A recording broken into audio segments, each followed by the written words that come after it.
Joining me on the line now, I have Adam Deen, who is the Executive Director of the Quilliam Foundation. And Quilliam, as many of you know, are the world's first counter-extremism organisation. Adam, good morning to you.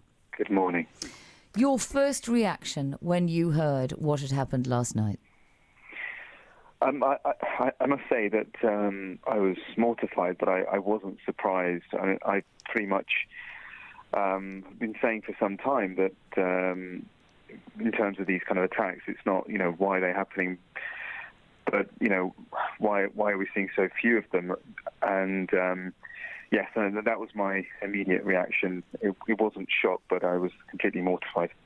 And in terms of Quilliam being the first counter-extremism organisation, does that title cover any group of extremists anywhere in the world, or is there a particular interest in people who are corrupting the message of Islam? Our primary focus is on Islamist extremists. Our organisation is comprised of a number of former Islamist extremists, including myself. So you like Majid Nawaz and Ed Hussein, were radicalised at some point in your life? Yes, correct. I mean, I'm a former senior member of Al-Muhajiroun, the prescribed organisation, which has been linked to 70 terrorist attacks. In my late teens, I was radicalised. Yes. So, Adam, the last text I read out, which said, we need to understand what it is that's at the heart and what drives these, and to use the text as words, mad people. What drove you? And it's important that we do not use terms like mad. I know it's an easy way to make sense of this kind of heinous crimes, but these individuals are not mad. They are actually rational people making rational decisions according to their pernicious ideology. And it's what the PM said earlier in her speech. She said that terrorist attacks are not linked by a common network, but underpinned by a common ideology, and that ideology is Islamism. And she's very, very correct in pointing this out and naming this pernicious ideology. And so what do we do? What do we even begin to do, Adam, to counter that ideology? Well, we need to cut this cancer out and from our societies and firstly name it, which we've done, and we need to isolate it, and we need to have zero tolerance of this ideology, because we're seeing now what the aftermath is, and this ideology has been running amok for the last 2 decades and is completely poisoning the minds of young Muslims to take up such horrific acts. Adam, I was wondering, to be radicalised, can anyone be radicalised, or is there something within you that these people tap into?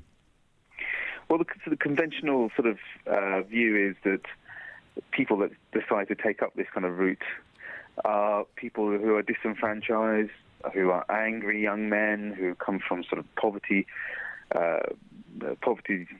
deprived backgrounds. But that wasn't the sort of story that fit my sort of life. Did you have an ideology already? No, that exists? Not at all. Not at all. I came from a very normal sort of background. I wasn't sort of isolated from my society. I was actually apolitical. I wasn't interested in politics. In fact, I only became interested in politics when I became radicalised, when I met Islamists and joined the organisation, and then developed this kind of hatred. Was it within you? This has turned into an interview about your life now, Adam. Yeah. But I think it's really instructive for people listening to have this level of honesty. But was there something in you that needed to be part of a group?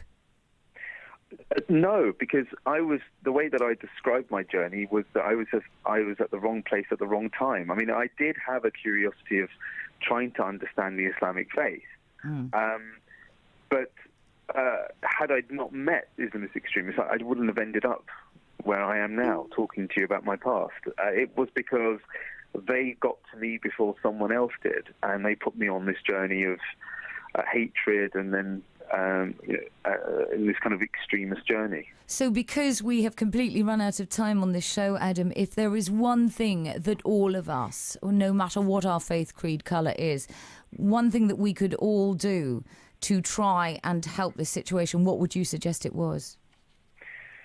We need to identify what the problem is. The only way that we can treat this problem is if we know what it is, and it is Islamism. We must identify, and we should have zero tolerance within our society. Adam, thank you so very much for talking to us this morning. Adam Deen, Executive Director at the Quilliam Foundation. We have run out of time. June Johnson has sent me an